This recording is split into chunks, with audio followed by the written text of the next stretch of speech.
Hi there, this is John Wilkinson again from History Made Easier. Now it can happen, but you wouldn't expect it to.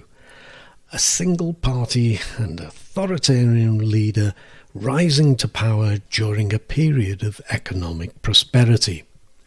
And it didn't happen in Weimar Germany. But still, we need to explain Hitler's rise. And having touched on economic factors when I looked at the impact of war, this presentation seeks to explain the economic factors that help explain the rise to power of Hitler a little further. Now, one of the things I'm pushing a lot in these presentations on Hitler's rise is how we need to go back to at least 1918 to properly explain it. And as far as the economy is concerned, we can talk about a culmination of factors. Why? Because the people who supported Hitler lived through the war and throughout Weimar, or else their parents or aunties and uncles had. Of course, the Treaty of Versailles was a huge factor. It meant a loss of 10 to 12% of Germany's territory that included the Saar coalfields, Upper Silesia, the return of Alsace and Lorraine to France, and the loss of Western Prussia and Posen to the Polish corridor that included the port of Danzig and that split East Prussia from the rest of Germany. This meant that Germany lost more than 12% of its population. That's 6 million people. And that meant workers, consumers and taxpayers. And Germany lost 16% of its coal production and almost half its iron and steel industries, plus an awful lot of farmland. And on top of that, it had a huge reparations bill. Meanwhile, in the immediate aftermath of war, with trade still disrupted, national savings were spent, debts were mounting, and inflation hit. The army was demobilized, but where would there be jobs for those returning soldiers? What's more, the war still had to be paid for, and that included the war pensions. And by the mid-1920s, a worldwide crisis in agriculture affected German farmers as it affected all farmers. In Germany, inflation had helped the farmers pay off their debts in the first half of the 1920s, but a brief return to better times led to renewed debt as farmers bought more land or else expensive machinery. And with the downturn in agricultural prices, they were soon in deep trouble. Think where the Nazis first gained votes: from farmers. Then we come to the hyperinflation of 1923. Wages taken home in shopping baskets or even wheelbarrows, and people being paid twice a day so that food could be bought before prices went up, as prices could change hourly. Some families were spending 90% of their income on food. Wages were not keeping up, but it was even worse for anyone on a fixed income. They were forced to sell their possessions in order to eat. If we take one of the staples of the German diet, bread, well, a loaf of bread in Germany cost less than a mark during the war. By 1922, it was already costing over 150 marks. By January 1923, it was costing around 250 marks. This shows that inflation was already very bad before the crisis of 1923. But look at what happened next. By July of 1923, that loaf of bread cost almost 3,500 marks. By September, it cost over 1.5 million marks.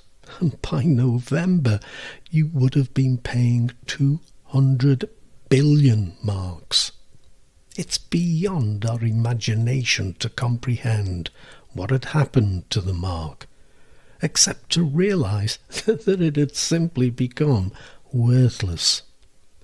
But the long-term effect was on savings, as they were wiped out, and the middle class would neither forget nor forgive Weimar for that.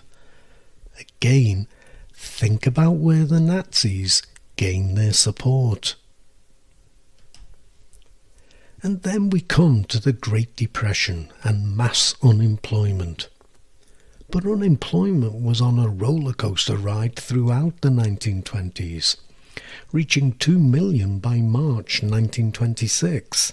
That's 10% of the working population. This is more than 3 years before the Wall Street crash. But in the Great Depression, of course, it reached new heights, at least 6 million. And I've said in the Great Depression presentation, the real figure was probably close to 8 million. And when dependents are included, this meant that about 1/5 of Germany's population was affected. Now, Eric Hobsbawm, a great historian, said, "Unemployment is an economic statistic, but a social experience." Well, to illustrate his point, unemployment put a strain on marriages and on families. A pregnancy, far from being a cause for joy, could be seen as more tragedy piled onto an already tragic situation. For the long-term unemployed, they lost all hope of returning to the life they had once enjoyed. Many put what hope they could muster in Hitler. And as we can see on this slide, as unemployment rose, so did the Nazi vote.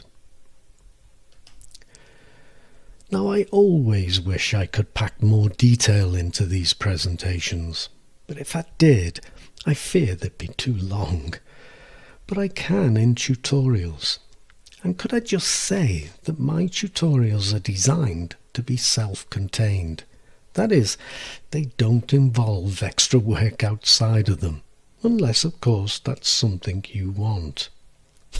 But that aside, I've tried to show here how stats, combined with descriptive detail that shows an empathy for those who live through these times, can be a winning combination. And I've tried to show the culmination of economic disasters.